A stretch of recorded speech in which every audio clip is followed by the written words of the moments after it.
مکان اور فرنیچر وغیرہ میں لگی ہوئی ہیں اس کو اپنے حصے کے مطابق شیئرز کی قیمت میں سے کم کر کے باقی کی زکوٰۃ دے تو یہ بھی درست ہے۔ اگر کوئی صاحب نصاب مقروض ہے تو قرض منہا کرنے کے بعد جتنا بچے اس پر زکوٰۃ فرض ہے۔ اگر قرض منہا کرنے کے بعد وہ شخص صاحب نصاب نہ رہے تو زکوٰۃ فرض نہیں، مگر یہ اس صورت میں ہے جبکہ قرض اس کے ذمے زکوٰۃ واجب ہونے سے پہلے کا ہو، لیکن اگر اس کے ذمے زکوٰۃ واجب ہو چکنے کے بعد وہ مقروض ہوا ہے تو زکوٰۃ ساقط نہیں ہوگی۔ اس زمانے میں بڑے بڑے مالداروں کا قابل زکوٰۃ مال جتنا بڑھتا جاتا ہے اور اس سے زیادہ قرض لیتے ہیں اور نئی نئی ملیں کارخانے کھولتے جاتے ہیں۔ اگر ان سب قرضوں کو منہا کیا جائے تو ایسے مالداروں کو شاید زکوٰۃ دینے کی توفیق ہی نہ ہو، جو مقاصد شریعت کے بالکل خلاف ہے۔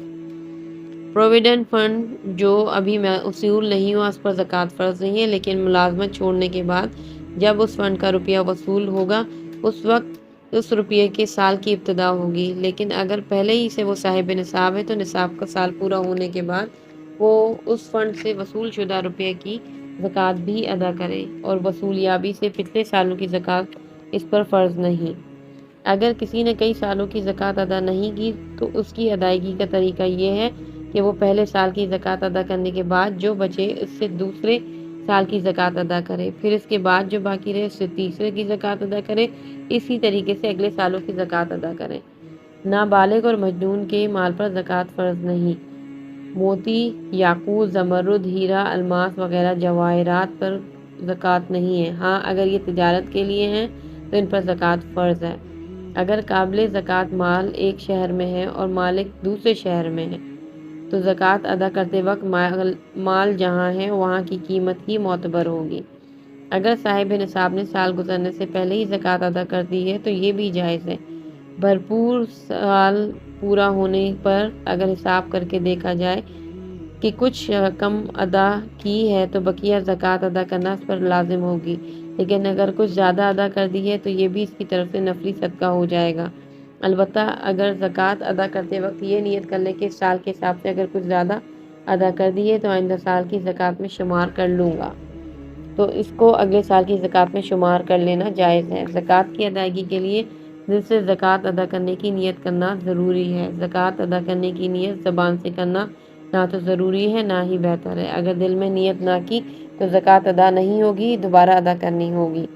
اگر کسی کو زکوٰۃ دیتے وقت نیت نہیں کی تو جب تک زکوٰۃ کا مال یا رقم کی وصول کرنے والے کے پاس موجود ہے اس وقت تک بھی نیت کر لینے سے زکوٰۃ ادا ہو جائے گی۔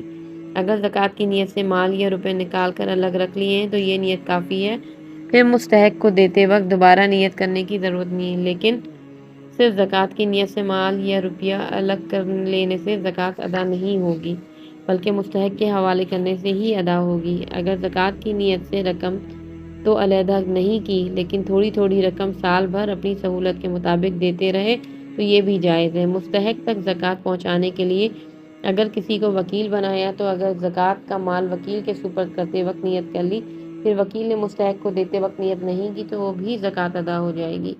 کسی مستحق کو زکوٰۃ دیتے وقت اسے یہ بتانے کی ضرورت نہیں کہ یہ زکوٰۃ کا مال یا زکوٰۃ کا روپیہ ہے، بلکہ اگر ہدیہ، عیدی، انعام یا قرض بتا کر دے دیا جائے اور خود زکوٰۃ کی نیت کر لی جائے تو بھی زکوٰۃ ادا ہو جائے گی۔ اگر کسی مستحق پر اپنا قرض ہے تو زکوٰۃ کی نیت سے اس کا قرض معاف کر دینے سے اپنی زکوٰۃ ادا نہیں ہوگی، البتہ اگر زکوٰۃ کی رقم اس کے حوالے کر دی جائے پھر اپنے قرض میں سے اسے وصولی کر لے تو زکوٰۃ ادا ہو جائے گی۔ کسی اور کو زکوٰۃ دینے کے بجائے بہتر یہ کہ اپنے مقروض کو اس طریقے سے قرض سے بری کر لیں۔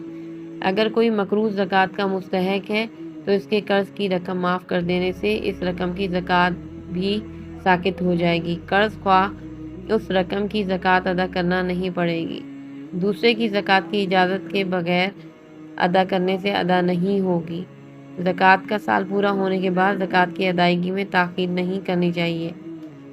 اگر اگلے سال تک بھی ادا نہیں کی تو گنہگار ہوگا، تاہم زکوٰۃ ہر حال میں ادا کرنی ہوگی۔ اگر کسی کے پاس حلال و حرام مال ملا ہوا ہے تو حرام کی مقدار اس سے نکال کر حلال مال اگر بقدر نصاب بچتا ہو تو اس پر زکوٰۃ واجب ہے۔ اگر حلال مال بقدر نصاب نہ ہو تو واجب نہیں۔ زکوٰۃ علانیہ طور پر ادا کرنا ہے اور نفلی صدقہ اور عطیہ پوشیدہ طور پر ادا کرنا ہے۔ سبحان اللہ۔ تو جی آج یہ ہم نے آپ کو کچھ اس کے مسائل بتائے اور زکوٰۃ کی شرائط بتائیں۔ امید ہے کہ آپ سب لوگ اس چیز پر عمل کریں گے، اور ہم اپنی نیکسٹ ویڈیو میں آپ کو یہ بتائیں گے کہ وہ اشیاء جن پر زکوٰۃ واجب ہے۔